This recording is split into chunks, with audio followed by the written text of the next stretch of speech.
Striking similarities between Prince Harry and Edward VIII, the Queen's uncle who abdicated the throne, choosing love over duty. The ultimate comparison is them both ending up with American divorcees. Despite being separated by nearly a century apart and the different expectations of royal rank, when you are heir to the throne, you have this script to follow. their military aspirations, Edward VIII, as Prince of Wales, was keen to go to the front line. Lord Kitchener says no. If they said no, you can't go front line, then I wouldn't drag my sorry ass through Sandhurst. choice of wife, Courtiers were very sniffy about an American divorcee coming in. Who does she think she is? the sibling rivalry, You ever have disagreements about things? Oh, yes. and eventual exile were all remarkably similar. He tried to have his cake, eat it, and then order another cake on top. As royal commentators dispel the myth of the monarchy, They ended up with the king doing the conga round the staterooms of Buckingham Palace. experts will break down key archive from crucial moments in royal history. It was a fairy tale created by the Grimm brothers. So prepare to discover what actually happens when blue blood runs red. What have you been doing in here all day? This is The Royals Revealed.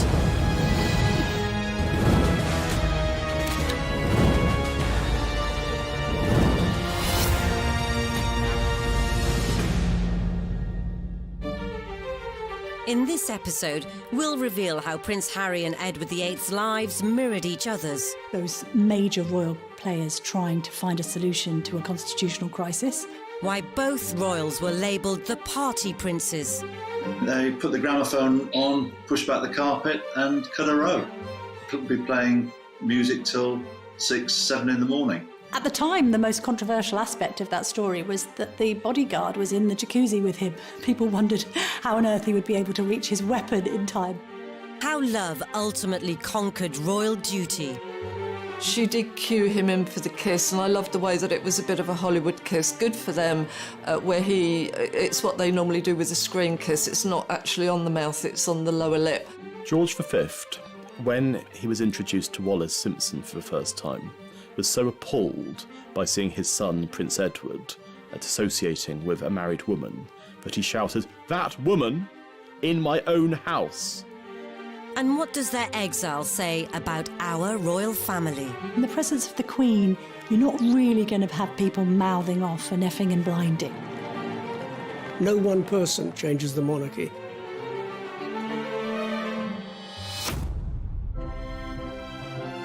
From the moment the two princes entered the royal realm, they were destined to experience persistent scrutiny from the world's media.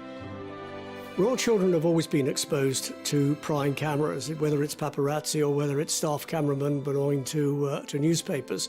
We had that very famous photograph of Harry sticking his tongue out at photographers.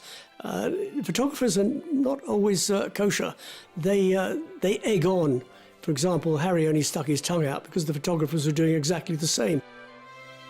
The uneasy relationship with the press continued into Harry's adolescence. Lots was written about Prince Harry's teenage years being that of a royal rebel. He was a playboy prince as far as the press was concerned. There was a bit of that. There was obviously the legendary cannabis smoking and Club H, which was Prince Harry's sort of social scene at Highgrove. And what we saw was Harry falling in and out of nightclubs, sometimes a little bit inebriated, on the odd occasion lashing out at paparazzi. All of these things are damaging perhaps to a certain extent for the monarchy, but actually, interestingly, endeared the public to Prince Harry because there was this sense that he was just a normal lad trying to let off steam. The same can be said of Edward, who, at the impressionable age of 16, became the Prince of Wales. Prince Edward was the golden boy of the royal family. He was probably the first royal pin-up. His face appeared on playing cards, on matchboxes, on tea towels. He was seen as the bright hope of the royal family. But the lofty title didn't prevent his own regal rambunctiousness. They put the gramophone on, pushed back the carpet and cut a row. Could be playing music till 6, 7 in the morning. Because the nickname that Edward had was Peter Pan, and certainly just as Peter Pan wanted to fly to Neverland, Edward wanted to escape Buckingham Palace, a place that he hated and always had bad association. I think with Edward, when you are heir to the throne, you have this script to follow. People practically tell you what to do in order to get there. That is your position in life that you're born to. It is inevitable, perhaps, that at some point you'll want to break loose, find your own voice. With Harry is the spare. He's like, my brother's got this. There is no particular roadmap for me. I'm just going to let loose. And that's what he did. Both princes had grown up with media attention, but they'd also grown up surrounded by the military. I remember him as a 5-year-old strutting down the private road at Kensington Palace in army fatigues and a parachute regiment, Red Beret, and he loved every minute of it. And it was the army that provided timely escape routes for both princes. But this led to Edward's first serious run-in with the state. Edward VIII, as Prince of Wales, was keen to go to the front line during the First World War. Lord Kitchener says no, and he was absolutely right. The heir to the throne does not go to the front line because there is a possibility that the heir to the throne might catch a bullet, might die, and got to find somebody else to take his place. He was prevented from going to the front, apart from on one occasion, and then he joined various staff officers to inspect the trenches. And he was lucky because a German shell landed by his vehicle, killed his chauffeur, and because he was inspecting the trenches, he was spared that fate. As Harry ascended through the ranks, the fighting on the front line debate once again reared its royal head.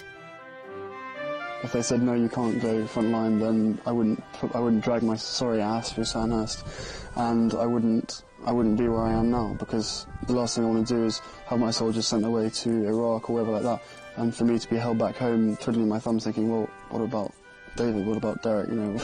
Something about joining the army gives you that self-discipline, camaraderie, focus, and a meaningful existence of your own. So you're not being told what you're going to join and be part of something.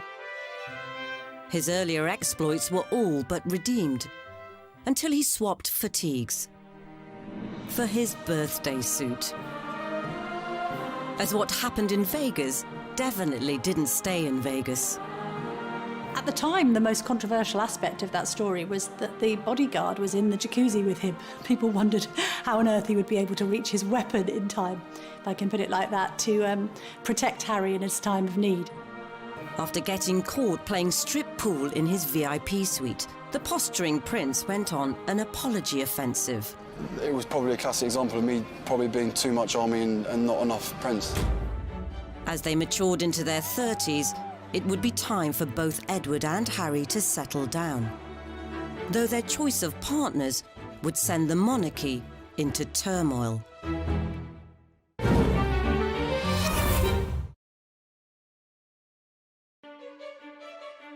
Edward VIII and Prince Harry shared many similarities. Both were skilled in military manoeuvring.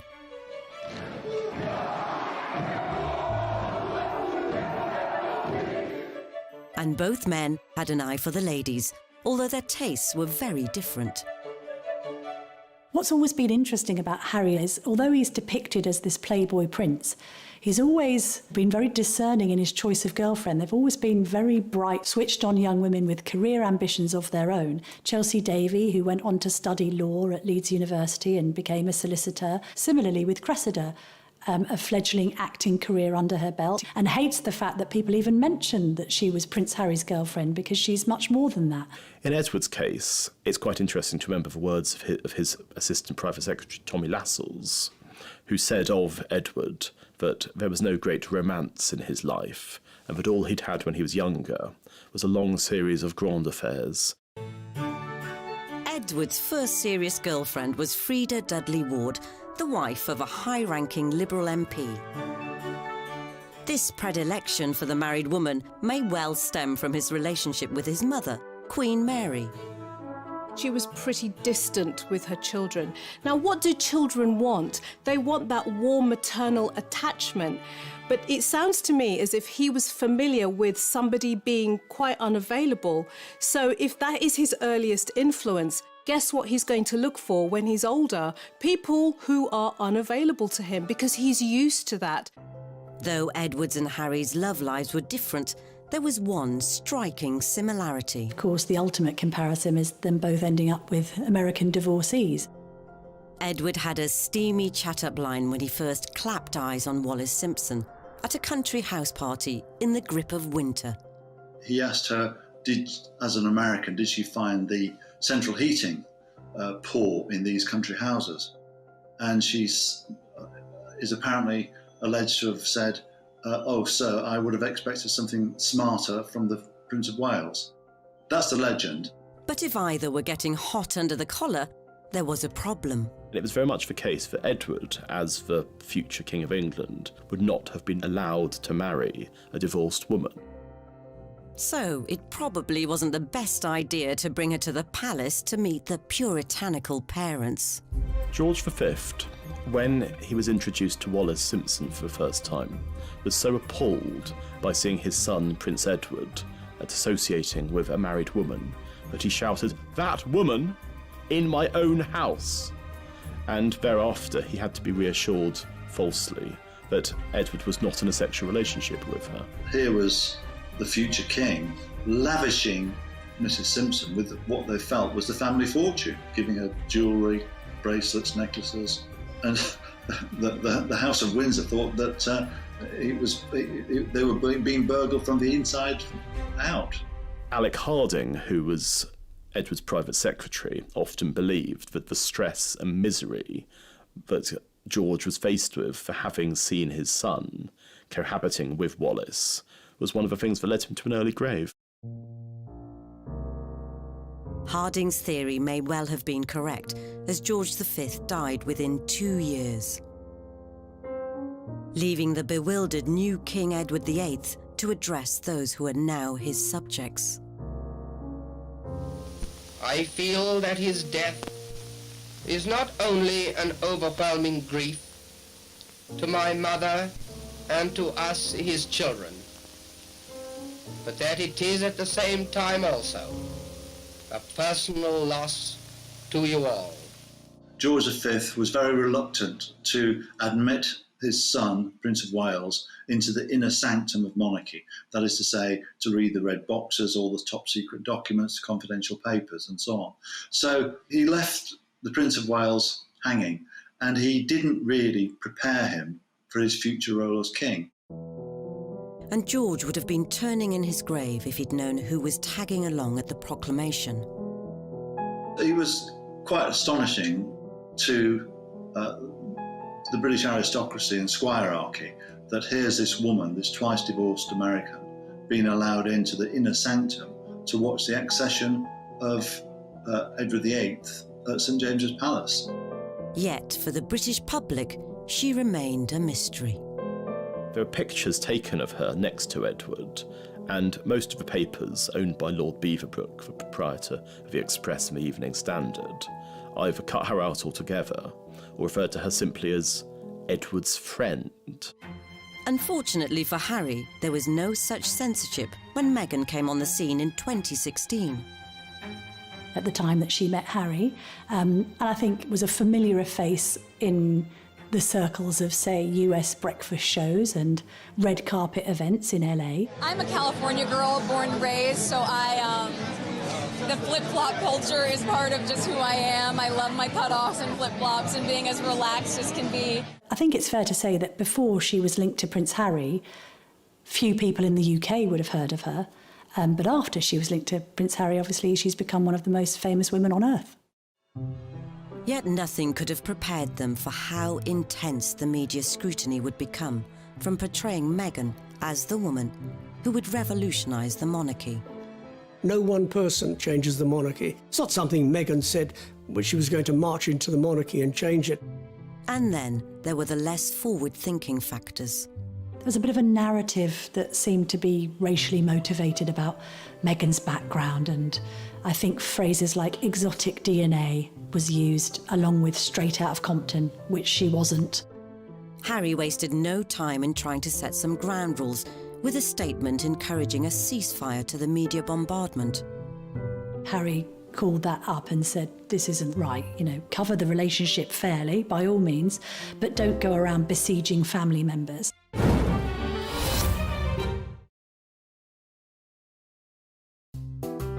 As the prince protected his partner, 80 years earlier, the new king managed to get away to the Dalmatian coast with his.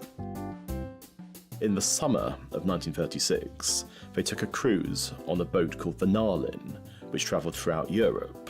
And there are pictures of the American media with fairly straightforward headlines about the king and his mistress. And none of this made it into the British papers at all.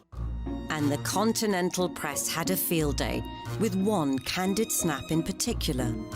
We've got one key gesture here, and that is that she's putting her hand on his arm, which you don't do to royalty, but it's the way that she's doing it. She's using not just a loving hand gesture, it's a restraining movement. It's all about power and control. It's quasi-parental. She's put her hand on his arm with the fingers straight, and it's a kind of a stop, restrain, control movement. Not just control over him.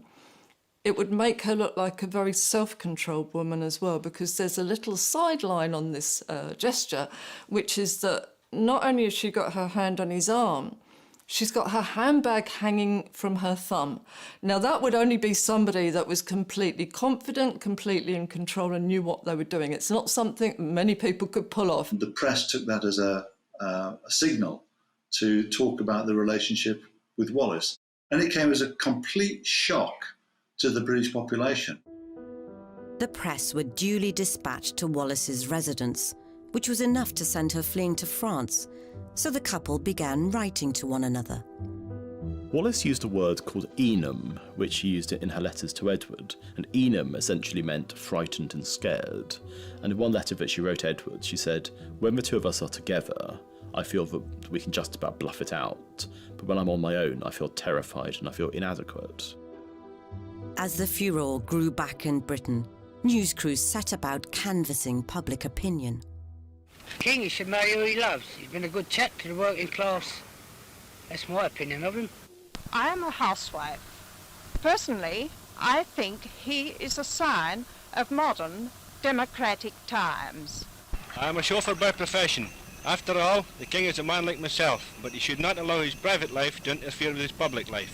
If you go into the National Archives and look in their private vaults, you'll see thousands of letters sent to Edward basically saying, "Don't do it, sir."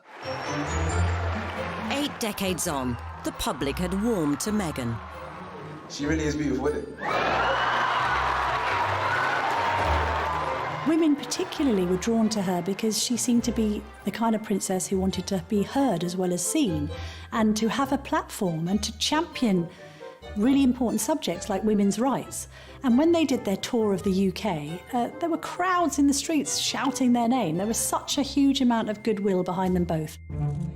But easing Meghan into the formalities of royal family life required some on-the-spot schooling from Harry. Harry, I think, is being very clumsy with what are called his tie signs here. He's being quite annoying. This is like an actress who is suddenly finding that on set, somebody's trying to give her stage directions. She's looking just slightly peeved that he's interrupting her, because that would be rude at any party. He actually beckons her over, which again would make her feel a bit powerless, and then he steers her and actually pushes her over to the next group. Nobody's going to like that very much, and what she does, she's very polite, she smiles, she comes across. But you'll see that she responds with a reciprocal pat on the back. She pats Harry on the back, so like, you pat me, I'm going to pat you. And what that implies is that, yes, that's fine, and I know that this is a job we've got to do, but I'm also in control here.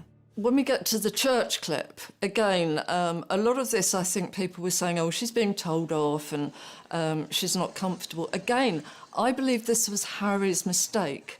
And it's actually her, to me, caught up in a power battle between the two brothers, even at that stage, because she's very happily talking to William and Kate and smiling, laughing with them. You can see Harry getting more and more agitated. He faces front, he won't join in the conversation, his face drops, he turns round and he uses what's called a leading gesture. He points, sort of, no, pay me attention and look over here.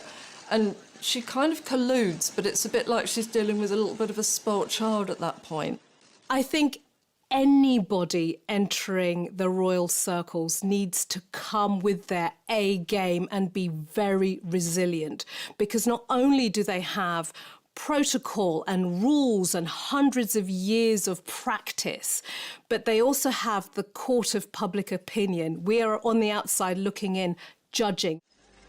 But even almost mastering the arcane art of the curtsy couldn't protect Meghan from some alleged friendly fire. Meghan and Harry, they felt that she wasn't welcome. She wasn't welcomed by William and Catherine, and that she wasn't particularly welcomed by other members of the family. So we do see similarities with Wallis Simpson, both on a negative front. This idea that courtiers were very sniffy about an American divorcee coming in. Who does she think she is, coming over from America? So even if there were any lingering hostilities, Harry proposed less than 18 months after their first date. It happened a few weeks ago, earlier this month, here at our cottage. In terms of who was taking the lead in this clip, it's very interesting because the strongest signals come from Meghan, who is using what's called pseudo-infantile remotivational techniques. She's clutching his hand with both of her hands like a small, vulnerable child. And that made her look very sweet and very cute. Just an amazing surprise. It was so sweet and natural and very romantic. She wanted to be popular, she wanted to be ingratiating into a very difficult family, and I think that slight lowering of herself, that looking slightly vulnerable, was a very good ploy. Beneath that, though, we were getting some completely different signals, because if you can see when she's holding his hand, she's actually stroking his hand with her thumb. And what that means is she's calming him down. She's reassuring him. He doesn't like the press. He doesn't like to come out and be doing this. When they first walked out towards the press, she's rubbing his arm. It's, come on, let's get it over and done with, we're fine. It was good to see an intelligent woman, but she was in control. Both Harry and Edward had strong, independent women on their arms. But it was Edward who had to come up with a cunning plan to marry. In late 1936, Edward raised the possibility of a morganatic marriage with PM Stanley Baldwin, meaning he'd still be king, but Wallis Simpson wouldn't be queen. What he tried to do was he tried to have his cake, eat it, and then order another cake on top. And that led to the most spectacular meltdown in any kind of possibility of his remaining king. After the government rejected Edward's proposal, he informed the government of his intentions to abdicate on December the 9th. And by December the 10th, he was gone. 2 hours ago, I discharged my last duty as king and emperor. That I have found it impossible to carry the heavy burden of responsibility and to discharge my duties as king as I would wish to do, without the help and support of the woman I love. But the controversy was only just beginning for both royals. Wallis Simpson and Meghan Markle both had a rocky start to life as royal consorts. One resorted to hiding out in a remote castle, whilst the other valiantly tried to continue life as normal, or at least normal for a TV actress, as they both fought adversity on the way to the altar. British women hated her. She got hate mail by the bagful, and she even had a stalker who went down to the south of France where she was hiding out, intent on killing her. It seemed the knives were out for Meghan too. There was a bit of a narrative around some of the demands that the couple had made, this sense of Meghan apparently going into St George's Chapel and saying that it didn't smell right, it was a bit fusty and musty, and that maybe it could have smelt better. Other stories then emerged of Prince Harry effectively telling, we think, one of the Queen's most senior aides what Meghan wants, Meghan gets. It's kind of set a narrative around a couple who were being quite demanding. Wallis had also tried to take control. Wallis Simpson got divorced in October 1936. Her divorce was technically illegal because it involved all of these various things, such as collusion with her husband Ernest. and it's almost certain that Ernest was paid off in order to allow the divorce to take place. So you have to imagine that Wallis, as a divorced woman, was actually in a rather odd position because her decree nisi didn't come through until April 1937. A fortnight later, George VI had been officially crowned. And with Edward VIII downgraded to the Duke of Windsor, the former king could formally seal the deal. But his wedding was unlike any royal nuptials before or since. The king and the commoner became man and wife. Edward's wedding to Wallis involved around a dozen people. It was being held in France with a vicar who was essentially a publicity seeker, because the Archbishop of Canterbury, Cosmo Lang, who hated Edward, had specifically forbade any kind of formal ceremony taking place under the Church of England auspices. As the aged gatekeeper toasts the newlyweds, the Duke and Duchess appear to have their wedding pictures taken. Here comes the bride to join Edward in the happiest moment of their lives. I love the phrase, the happiest moment of their lives. I would say tell his face that, because, no, what we're seeing, not particularly blissful, I'm afraid. They present, they stand there very nicely, they smile from the cameras, but again, Edward uses this Windsor male habit of anxiety rituals, and you can see him with the tie, and even more tellingly, when he's facing the cameras, you can see the muscle working away on the side of his cheek. So he was tense and impatient. What I find really telling, though, is when they finish doing the photographs and walk away, she just goes off up the stairs by herself and almost back into this kind of social role with the other people that are up there. And he's left to kind of go round behind them and just stand there. You'd expect them to be welded together at this point. This is their wedding day, the clue's there. And yet she seems more like hostess socialising, but not with him. By the time that they married in the summer of 1937, Edward and Wallis had been the most famous couple in the world. Yet there's an absence of joy. And so if you look at Harriet and Meghan's wedding, and the obviously joyful occasion that was, it was in stark contrast to what had happened 75 years before. A new royal couple, a new chapter, and after the intimacy of the marriage vows, a place on the world stage. When they came out of the church, I think probably the most normal, happily in love couple that we've seen in the royal family, really. I mean, he showboated to the crowds out there. He looked immensely happy, which was very good. I think, you know, he probably, again, it had been a very tense build-up to the wedding for him, but we got, I think, the old impish Harry came back at that point.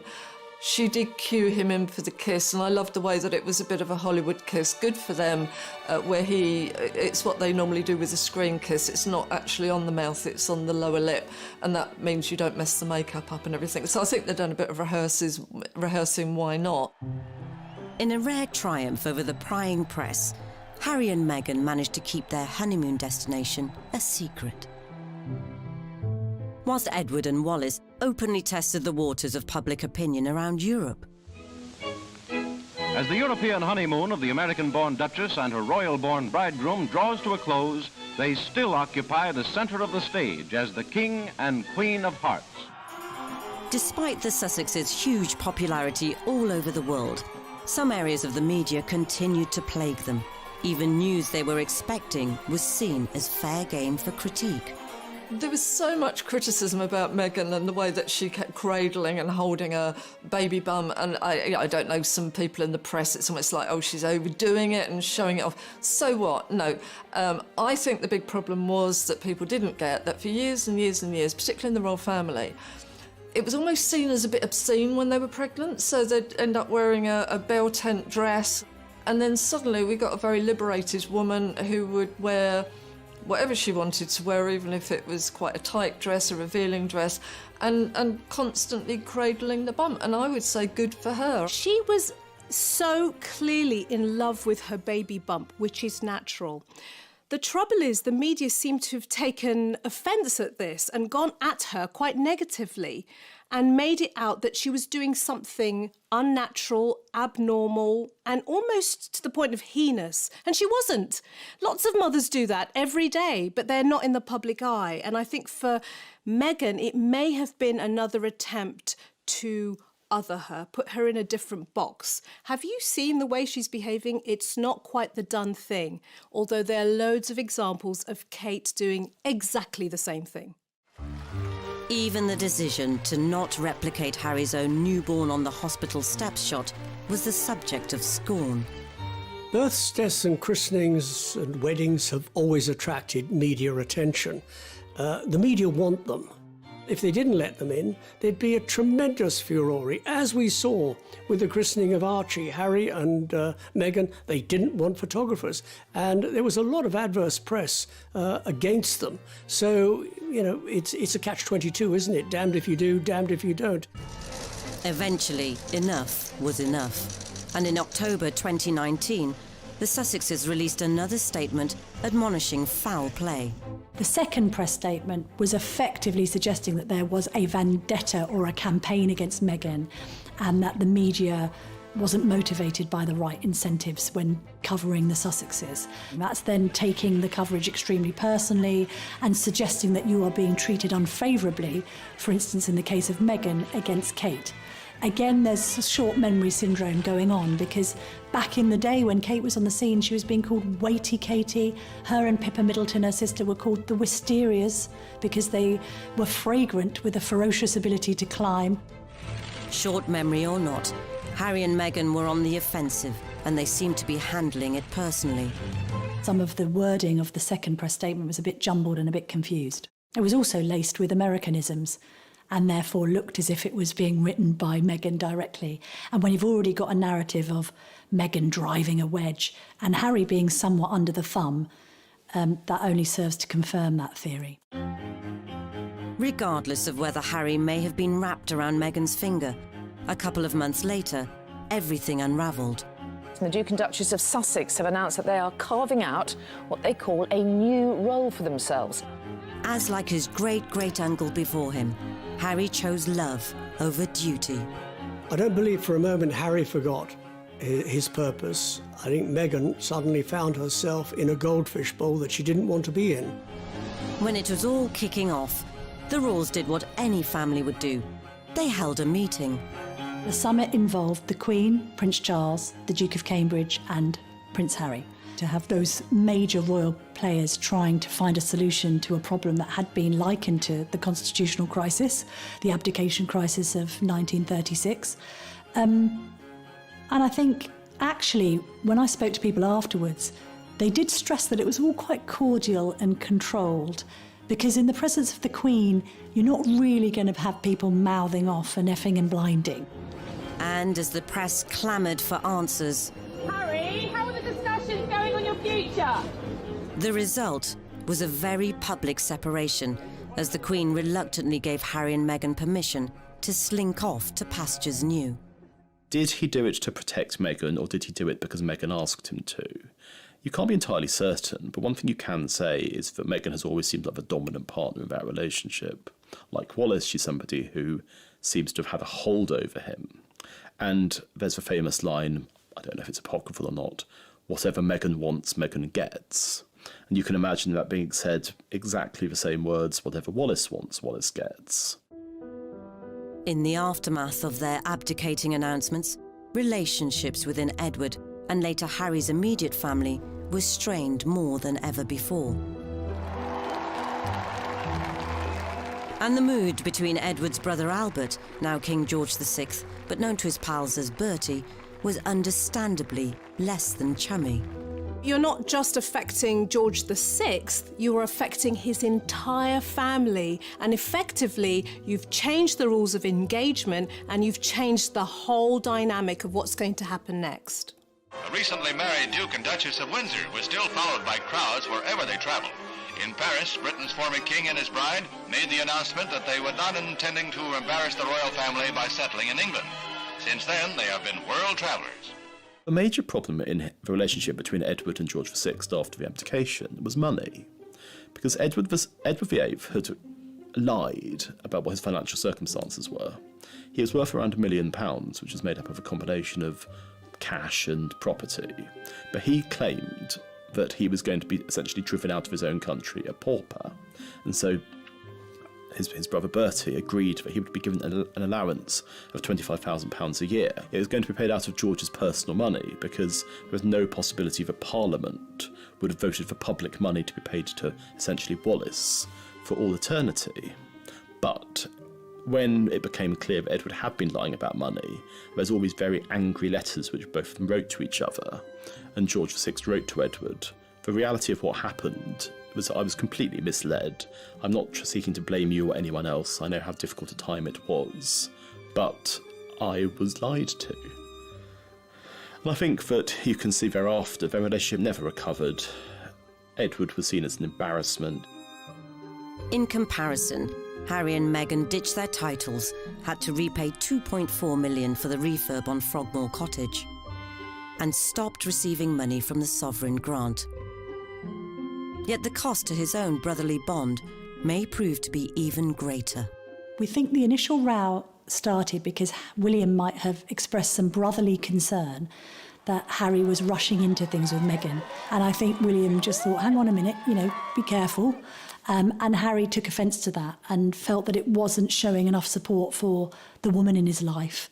If there were simmering tensions, then perhaps the last thing the so-called Fab Four would have wanted to do was share a public stage. Do you ever have disagreements about things? Oh, yes. Healthy disagreement. OK, the last thing you disagreed on, how do you resolve it? I can't remember, they come so thick and fast. but is it resolved? We don't know. Oh, we don't know. Well, you're putting on a great show if it's not. We had Meghan and Kate slightly styled the same, which for some reason people wanted to see. Yeah, we got the two brothers, best mates. And it was all going to be lovely, and obviously they'd got on really well and they were going to work together for charity, and then it just literally unpicked in front of our eyes on stage. We've got, four different personalities, and every time that Harry spoke, you can see William and Kate, their eyes go down, their faces drop slightly. It looked like there maybe wasn't as much agreement going on there, and that maybe a little bit of limelight might have been stolen. And then comes the killer question about disagreements, and instantly William, and this is not like William. William, tends to be a bit formal. Oh yes, from the other end. Now the two women then use masking techniques, which is that they both put their hair over their face so that we can't see, but obviously the bodies are shaking with laughter. But that, not a good look, because I think that let us know that actually this has been there's been a lot of problems backstage. William and Bertie may have struggled with their sibling separations, but Edward had an even greater insult in store. In the months following Edward VIII's abdication and Prince Harry's decision to ditch his royal duties, the old enemy, the media, continued to track both men's movements, desperate to know what would happen next. The media have made much of Harry and Meghan stepping down from royal duties and coined the phrase Megxit. Is there any chance that it actually might have been Harry's exit? He might have been the person to make the decision to say, you know what, I want to step away from this and protect my wife and my child. While Harry was being resolute, Edward surrendered to the Nazis, visiting occupied Germany in 1937. He was somebody who did the most stupid things, going to visit Hitler, giving Hitler a Nazi salute, and being received by him in 1937, when Britain was on the verge of war. It was an action that you can only see through the prism of absolute rank stupidity. And he did so in order to show his wife that being an ex-king wasn't too bad. You still had people calling you Your Royal Highness, which they did. All the kind of perks of being royal were transferred to Nazi Germany. And I don't think it's overstating the case to say that Edward's visit to Germany in 1937 was the single worst thing he ever did. The severely agitated king had no option but to put as much distance between Edward and the Third Reich as possible. And only one punishment was deemed severe enough. He sent him to the Caribbean. He was made the governor there. On the one hand, it sounded idyllic. I mean, while his fellow countrymen were suffering rationing and dying in their millions, Edward was having martinis on the veranda with Wallace. But both of them hated it, because they'd liked their life in Paris. They'd seen themselves as being these cultural sophisticates, and now they were on this small island where they had all the money that they could spend, but nothing to spend it on. He used to phone his brother constantly to give him advice, and it got to the point where George VI told the switchboard operator at Buckingham Palace not to let the calls through. One of the Sussexes' last public appearances came at the Mountbatten Music Festival at the Royal Albert Hall, where they were the reluctant centre of attention. Suddenly she emerged in victorious red. You wear red to be noticed, you don't wear it to kind of hide or anything like that. And the sheath dress that she was incredibly upright in, she had more makeup on than she would normally have worn, and we got the smoky eyes. It was a lot more Hollywood. I think he may have been expecting the old rotten tomatoes to come flying through the air, but he got cheered, and you can actually see as he's getting the applause and the cheering, he's almost growing in confidence at that point. And you can actually see him becoming very tearful as the clapping goes on. He has an accelerated blink rate. You can see him swallowing quite hard, and she kind of pats him to sit down, not because they don't want to be there, but I think he's probably going to dissolve in tears at that point. So I think he was moved and touched.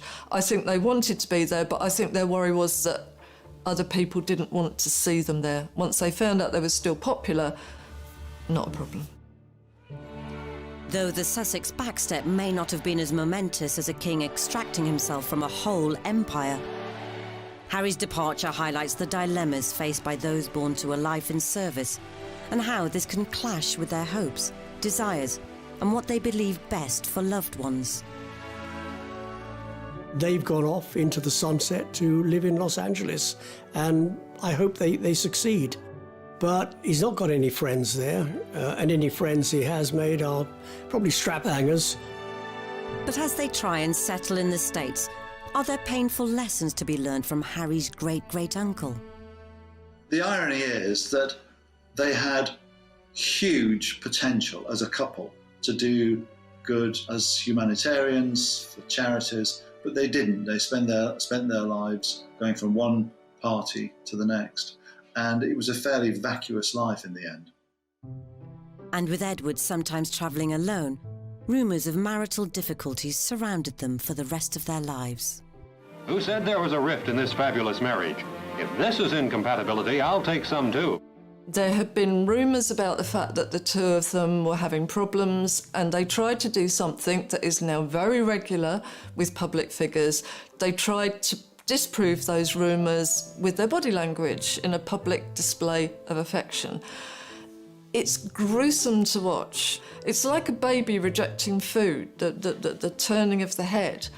And then it gets worse because, he's not going to let her go, and she pulls her head away. You can see her arching her back. It actually looks as though she's kind of repelled by him. It's awful, absolutely awful. As Harry and Meghan pursue a progressive new role, only time will tell how much or how little we will continue to see of them. I think that the major difference between Harry and Meghan and Edward and Wallace is that Harry has been somebody who's much more attuned to popular feeling than Edward ever was. I know that some people in Britain are glad to see the back of them because they don't think that they've behaved well, but there are others who thought, fair play, you're prioritising your immediate family and you want to do things differently and you want to make some money, go and do it. I see their mission far more rewarding, ultimately, than that of Edward and Mrs. Simpson. Whatever their future holds, one thing is clear. If Harry is to ensure he won't end up languishing in another country like Edward did, he must find a new sense of purpose and maybe, just maybe, tone down his vitriol against the press. Prince Edward was the golden boy of the royal family. He was probably the first royal pin-up. His face appeared on playing cards, on matchboxes, on tea towels. He was seen as the bright hope of the royal family. But the lofty title didn't prevent his own regal rambunctiousness. They put the gramophone on, pushed back the carpet and cut a row. Could be playing music till 6, 7 in the morning. Because the nickname that Edward had was Peter Pan, and certainly just as Peter Pan wanted to fly to Neverland, Edward wanted to escape Buckingham Palace, a place that he hated and always had bad association. I think with Edward, when you are heir to the throne, you have this script to follow. People practically tell you what to do in order to get there. That is your position in life that you're born to. It is inevitable, perhaps, that at some point you'll want to break loose, find your own voice. With Harry, Harry's the spare. He's like, my brother's got this. There is no particular roadmap for me. I'm just going to let loose. And that's what he did. Both princes had grown up with media attention, but they'd also grown up surrounded by the military. I remember him as a 5-year-old strutting down the private road at Kensington Palace in army fatigues and a parachute regiment, red beret, and he loved every minute of it. And it was the army that provided timely escape routes for both princes. But this led to Edward's first serious run-in with the state. Edward VIII, as Prince of Wales, was keen to go to the front line during the First World War. Lord Kitchener says no, and he was absolutely right. The heir to the throne does not go to the front line because there is a possibility that the heir to the throne might catch a bullet, might die, and got to find somebody else to take his place. He was prevented from going to the front, apart from on one occasion, and then he joined various staff officers to inspect the trenches. And he was lucky because a German shell landed by his vehicle, killed his chauffeur, and because he was inspecting the trenches, he was spared that fate. As Harry ascended through the ranks, the fighting on the front line debate once again reared its royal head. If they said no, you can't go front line, then I wouldn't drag my sorry ass through Sandhurst, and I wouldn't be where I am now, because the last thing I want to do is have my soldiers sent away to Iraq or wherever like that, and for me to be held back home, twiddling my thumbs, thinking, well, what about David? What about Derek? You know.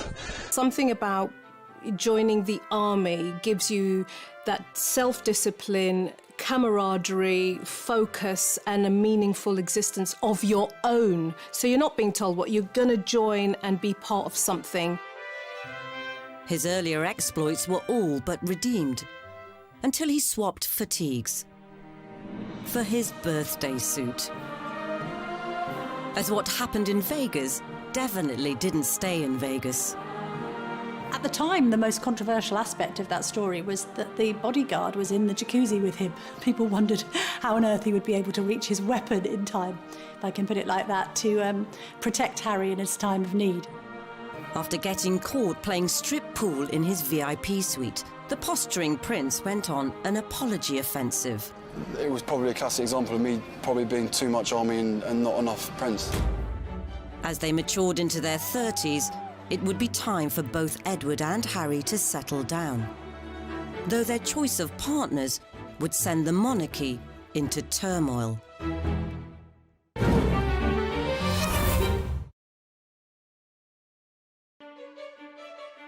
Edward VIII and Prince Harry shared many similarities. Both were skilled in military manoeuvring.